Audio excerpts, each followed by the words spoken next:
대출 너무 많아. 숨을 못 쉴 정도이신 분들도 있단 말이죠. 세 가지 안중 선택을 하라고 해요.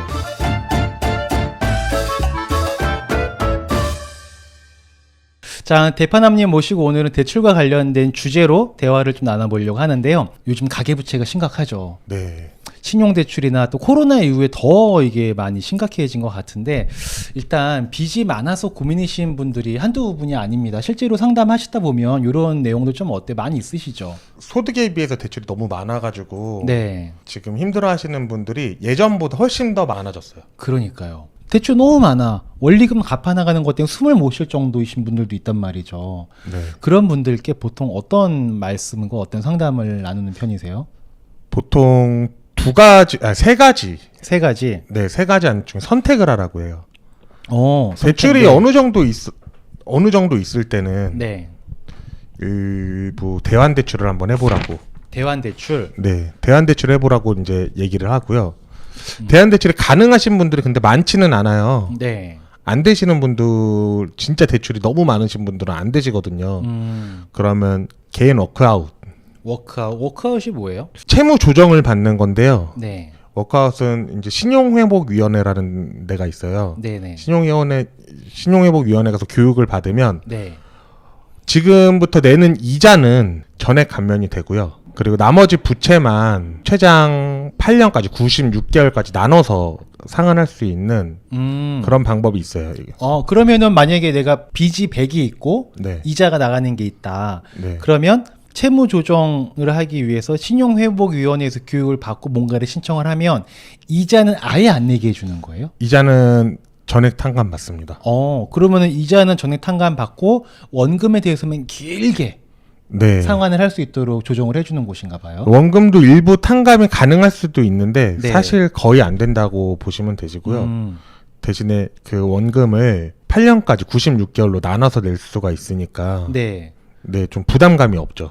그렇겠네요. 보통 우리가 신용대출 같은 경우에 1년 만기도 많고, 네. 그리고 뭐 카드론이나 이런 거 쓰시는 분들은 뭐 36개월 만기, 그러다 보니까 원리금이 너무 많으신 분들이 있잖아요. 네. 근데 만약에 그게 8년 정도까지 늘어나면은 매월 불입해되는 금액이 줄어들 테니까 훨씬 좀 숨통이 트일 수는 있겠네요. 네, 훨씬 숨통이 트이는데요. 다 상환하고 거의 한 5년 정도는 네.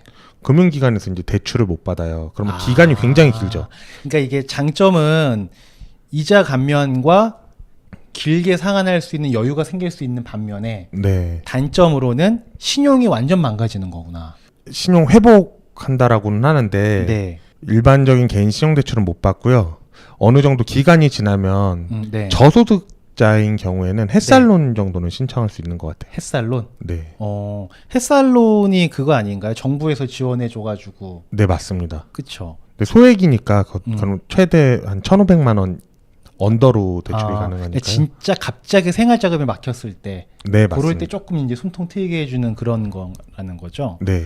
그러면 첫 번째로는 대출이 너무 많아서 힘드신 분들이 계시면은 대환 대출을 좀 검토 한번 해보셔라. 네. 이 얘기를 하시고, 두 번째로는 대환 대출이 안 될 경우에는 개인 워크아웃을 신청하는 걸 또 고려해 보셔라.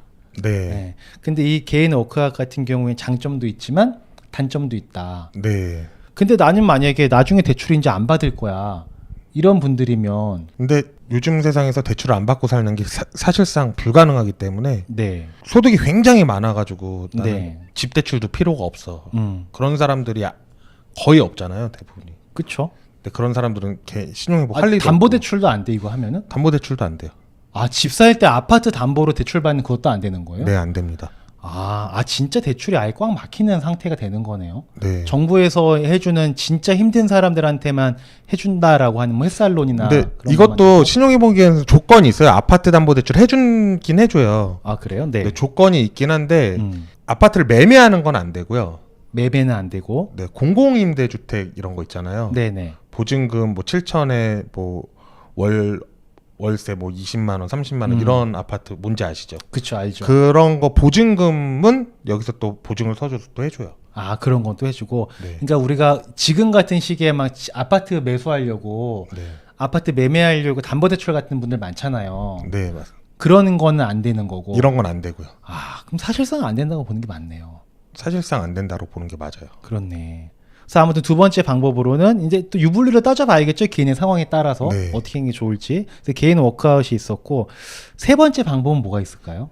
세 번째 방법은 개인회생을 하는 방법이 있어요. 개인 회생. 요거는 개인 요거는- 워크아웃이랑은 좀 다른 거예요? 개인회생이랑 개인 워크아웃은 틀린데요. 네. 개인회생 같은 경우에는 법원에 신청을 하는 거예요. 법원에. 네, 네. 굉장히 좋은 장점이 있어요. 이거는 어떤 장점이 있을까? 부채가 굉장히 많더라도 3년이면 채무가 전액 상환됩니다. 전액 상환된다고요? 네, 채무 조정을 받고 소득이 딱 정해졌어요. 1인 가구, 2인 가구, 3인 가구 이런 소득이 정해져 있거든요. 네. 그 부분을 빼고 나머지가 전액 그 법원에다 이제 납부를 해야 되는 금액이에요. 네. 그 금액만 납부를 36개월만 납부가 되면 네. 모든 채무가 이제 탕감이 되는 거예요. 오, 그래요? 네. 그리고 그리고 3년이 지나면 네. 신용도 다시 살아납니다. 개인 워크아웃보다 낫네? 근데 개인회생은 인가가 뭐 100% 받아들여지지는 않아요. 아, 조건이 있어요, 또. 그 개인 회생 같은 경우 신청을 했을 때 이게 받아들여지는 게 있고 반려되는 것도 있는 건가 봐요. 네, 맞습니다. 아무나 그냥 비디 따고 다 해주는 건 아니고. 무조건 해주는 건 아니에요. 하여튼 그러면 안 되지. 네. 만약에 내가 대판 예를 들어서 내가 은행이야. 돈 빌려드렸어. 대출해줬어. 근데 갑자기 잘 많이 빌려가다가 막 탁 해서 개인회생 신청해버려. 그럼 내 입장에서는 진짜 억울하잖아요. 네, 억울하죠. 그러니까 아무나 맡겨주면 안 되긴 하겠네요. 네, 여러 가지 상황을 좀 법원에서 고려를 해가지고 이 사람은 진짜 이거 안 해주면 큰일 나겠다. 네, 이 대출이 뭐 도박이나 향락이나 뭐 이런 데다 쓴 것도 아니고 네. 진짜 생활비로만 썼고 뭐 네. 이런 조건이 있어요. 그런 거다 또 증빙을 해야 되는구나. 네, 또 증빙을 해야 돼요. 어. 내가 절대 이거는 상환할 수가 없는 구조라는 거를 또 증빙을 해서 변호사도 사야 되고 비용도 들어요. 또 이건 무료도 아니에요. 하긴 이것도 신청해서 뭐 서류 꾸미고 뭐 하려면 개인이 하긴 쉽지가 않을 테니 네, 맞습니다. 그런 것도 전문을 하시는 법조인의 도움을 또 받아야겠네요. 네, 그럼 개인 워크아웃 같은 경우에는 신청하면은 웬만하면 다 되는 건가요? 채무 조정이? 개인 워크아웃은 거의 뭐 100% 된다라고 보면 돼요. 예를 들어서 대출 연봉이 3천만 원이에요. 네.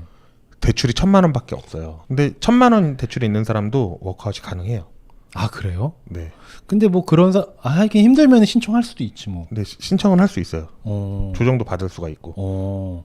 그러면 딱 우리가 빚이 너무 쌓여서 우리가 사실 대출 받을 때 나 빚 져야지라고 신나서 빚 지는 사람은 없거든요. 네. 살다 보면 어찌어찌 하다 보면 이제 또 빚을 지게 되고 또 최근에 자영업자분들이 아마 이런 대출이 많이 늘었을 것 같아요. 뭐 카드론이나 이런 것들. 네. 그러니까 1금융권에서 대출이 안 되니까는 약간 정부 지원만큼 부족할 테니까 네. 뭐 캐피탈이나 이런 고금리 이런 대출이 많이 늘었을 것 같은데 그러신 분들이라면 뭐 대안대출이나 아니면 개인 워크아웃이나 네. 개인 회생 요 셋 중에 본인에게 뭐가 좀 유리한지를 좀 잘 꼼꼼히 따져보고 정리해 볼 필요성은 있겠네요. 네. 한번 빚 때문에 너무 힘들다면 요 세 가지 중에 하나는 선택을 한번 해보는 게 나쁘지는 않을 것 같아요.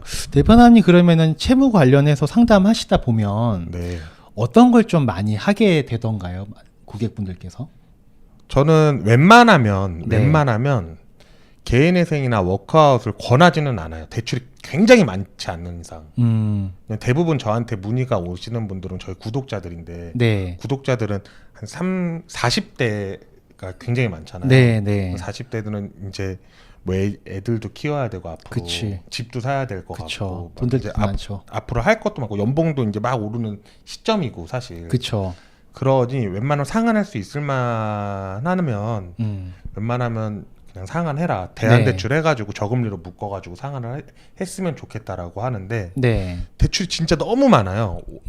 월급여의 50%가 넘어가요. 이자 막 내는 게. 400번인데 200이 나가고. 네, 그러면 이제 그 상환을 할 수가 없잖아요, 사실상. 그쵸. 상환은 해도 내가 삶을 살 수가 없지. 네. 그러니까 상환도 못 하겠죠. 상환도 안 되고 계속 이자만 내다가 시간만 끌 바에는 네. 개인회생이나 워크아웃을 하는 게 훨씬 더 유리하다라고 이제 근데 얘기를 해주죠. 뭔가 개인 워크아웃이나 개인 회생 이런 거 하면은 진짜 내가 큰 문제가 있는 사람처럼 인식이 되고 막 그럴 수도 있을 것 같아요.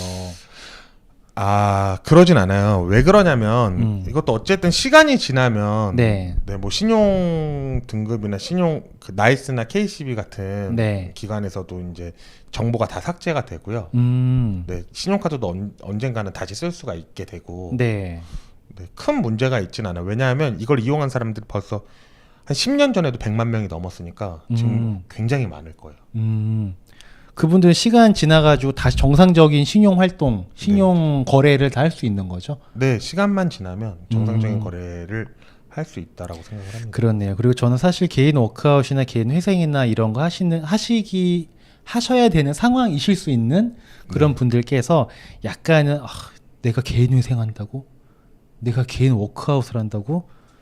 막 이러면서 자책하면서 이거를 막 부정하거나 그러실 필요는 없을 것 같아요. 예. 네, 그럴 필요는 없을 것 같아요. 인생이 어쨌든 마라톤이잖아요. 그럼요. 지금의 오늘이 출발점이에요, 항상. 그치. 네, 인생 길기 때문에 네. 자책하고 그럴 필요가 없고요. 네, 맞아요. 지금부터 잘하면 된다라고 생각을 하면 될 것 같습니다. 그쵸. 자, 일단 그 대출이 좀 많아서 힘이 드시는 분들이 계시다면은 대파남님께서 말씀해주신 세 가지.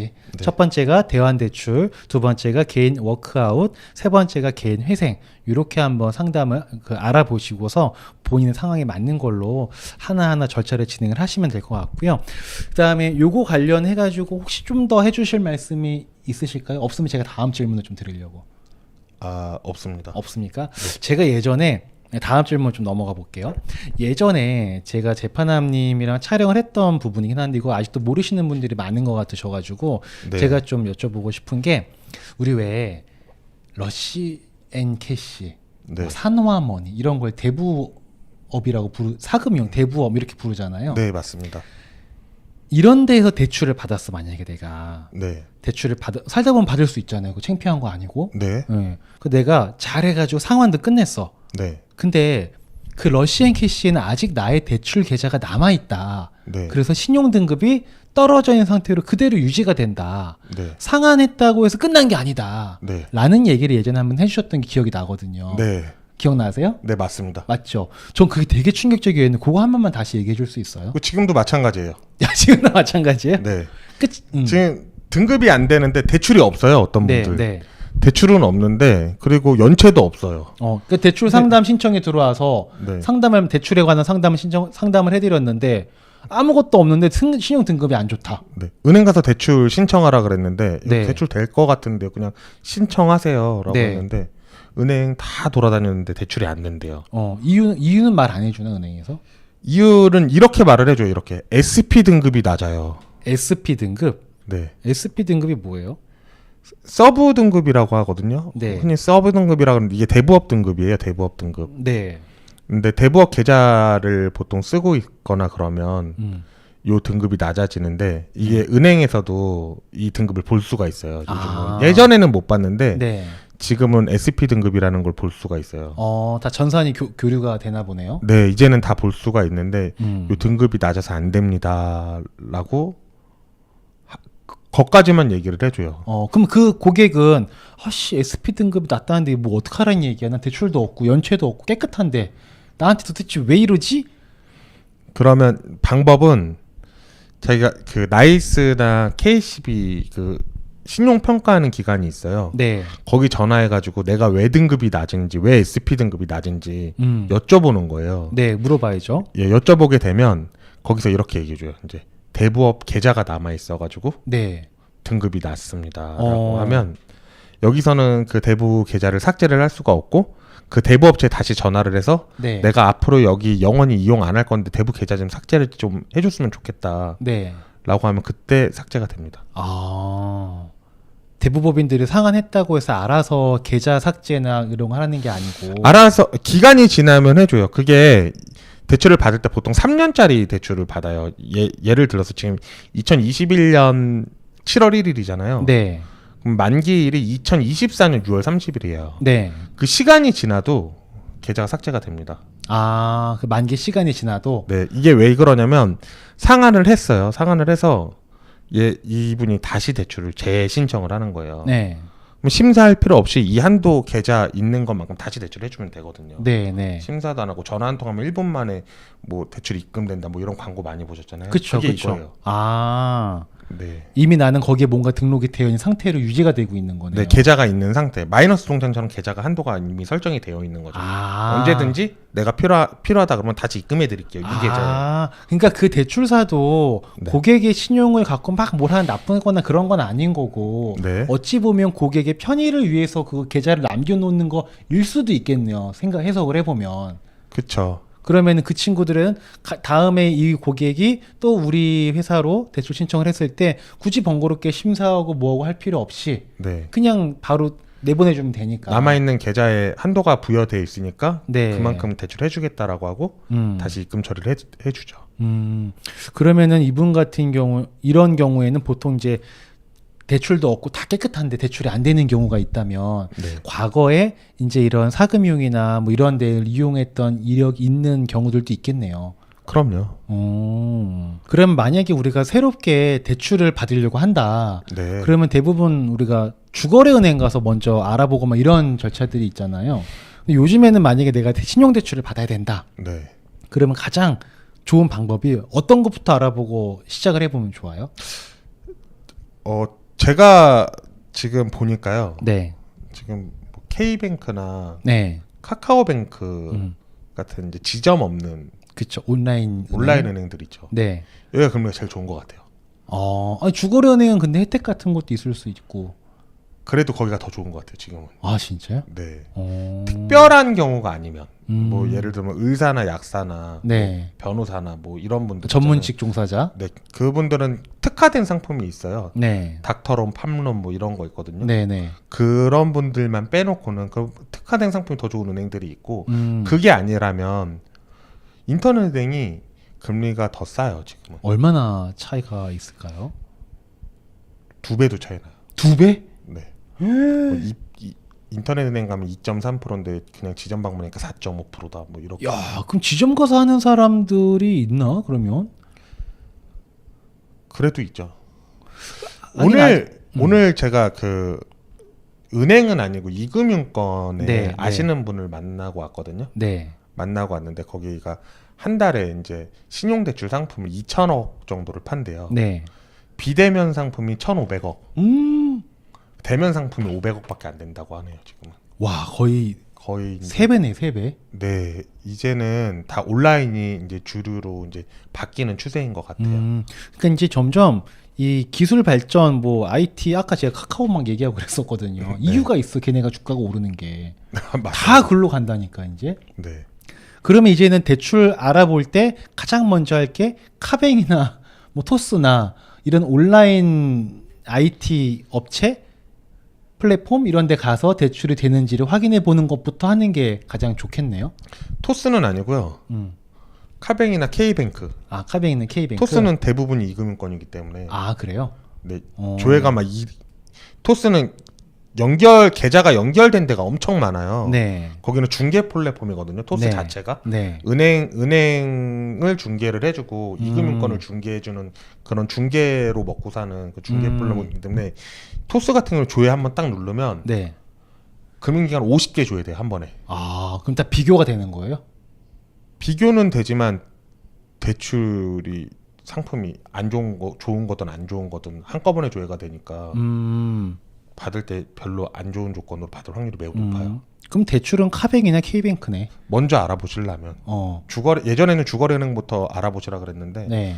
그냥 온라인으로 알아보세요라고 하고 뭐 신한은행에 만약에 주거래은행이 신한은행이다 그러면 신한은행 앱 중에 뭐 쏠편한 네. 쏠앱이 있어요. 쏠앱. 네네네. 그냥 쏠앱에다 신청하면 돼요. 그럼 똑같아요. 그것도 카뱅이랑 아. 지점 안 가시고.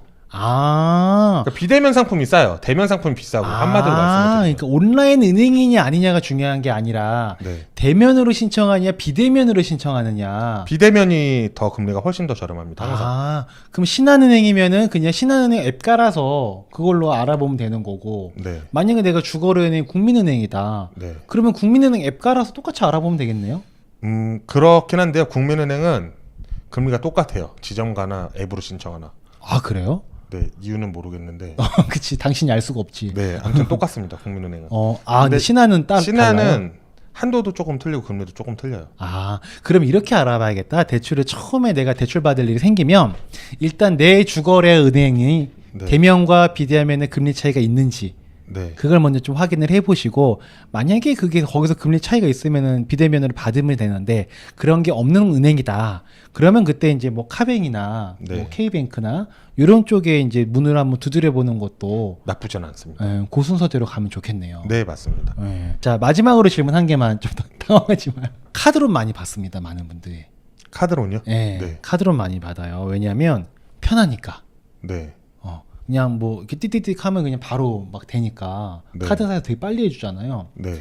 근데 대출을 몇 번 받아보시고 대출의 생태계를 아시는 분은 굳이 카드론을 안 받을 수도 있겠지만 네. 처음 받아보시는 분은 받을 수도 있지 않습니까? 네. 근데 카드론을 받고 있는 분이 있는데 이런 분 같은 경우에는 은행권에서 신용대출로 대출을 받아서 카드론 대환을 하는 게 좋을까요? 아니면 그냥 이미 한번 받은 거고 또 뭔가 조회해서 또 대출 받고 막 이러면 신용등급이 안 좋아질 테니 그냥 두는 게 나을까요? 무조건 대안하셔야 돼요. 아, 무조건? 이 카드론이라는 상품이 장기 상품이 아니에요, 사실. 한 3년, 5년 뭐 최대 3년이라고 네. 보시면 되세요. 네네. 보통 원리금이 돌아간다라고 하면 뭐 네. 36개월이면 6개월 동안 거치 기간이 있고 30개월 원리금 뭐 이런 식으로 하거든요. 이것도 네. 굉장히 긴 편이고 음. 보통 카드론 한도 조회해 보면 24개월 원리금이 제일 많아요. 아, 그래요? 네, 20 짧네요, 되게. 네, 그래서 월불입금이 굉장히 높습니다. 그리고 카드론은 이금융권이라고 생각하시면 되세요. 그쵸. 1금융권은 아니죠. 네, 은행은 아니잖아요. 어쨌든 카드 대출은 이금융권 대출이라고 생각하시면 되죠. 금리도 조금 더 높고 금리가 요즘에는 카드론도 막 4%짜리 5%짜리도 있어요. 아, 그래요? 네. 워낙에 저금리라 그런가 보네요. 그 행사한다 그러고 막 문자 올 거가 다 지금 핸드폰 보시면 하나씩 다 있을 거예요. 행사 4%뭐 이렇게 해드립니다. 5% 해드립니다. 특판 뭐 금리. 네, 이렇게. 이렇게 하는 게 있는데 실제로 4% 5%로 받을 수 있지만 그분들은 은행 가면 훨씬 더 저렴하게 받을 수 있어요. 아, 그래요? 기간도 훨씬 더 길고 이자만 낼 수도 있고 네, 더 좋은 조건으로 받을 수 있기 때문에 그 카드론을 대환하지 해야 되나라는 생각을 해봤던 이유는 뭐냐면 우리가 대출도 조회만 해봐도 막 신용등급에 영향이 있다. 뭐 대출을 여러 건을 받으면 뭐 신용등급이 떨어져서 안 좋다. 이런 얘기들이 많잖아요. 네. 그래서 괜히 카드론 갖고 있던 거 대안하겠다고 하다가 등급만 더 나빠지는 게 아닌가 걱정됐던 거거든요. 은행에서 대출을 받는다면 등급이 더 나빠질 리가 없어요. 아, 그래요? 네. 왜냐하면 이금융권 대출을 1금융권 은행 대출로 네. 갈아타게 되는 거잖아요. 그쵸. 이금융권 대출 계좌가 없어졌으니 등급이 더 올라가야지 맞는 거죠. 아, 그렇구나. 이게 대출을 여러 번 받았다고 해서 무조건 나빠지는 게 아니고 어떤 대출을 갖고 있고 활용하고 있느냐, 네. 어느 기관에 대출 계좌가 있느냐에 따라 달라지는 거네요. 네, 실제로 대출이 하나도 없는 분들이 신용대출을 받았을 때 네. 신용등급이 올라가는 경우도 있습니다. 오, 그래요? 네. 신기하네. 왜냐하면 그 금융거래가 이제 미비하다라고 생각을 하는 거예요. 하긴 우리 적당한 신용카드 사용은 신용등급의 신용 점수에 그 긍정적이다라는 말도 있는 것 같던데. 네, 그런 거예요. 그런 거기 때문에 등급이 올라가는 경우도 굉장히 많아요. 처음 이제 신용대출을 받았을 경우 아, 재밌네요. 신기하네. 여러 가지 경우일 수가 있습니다.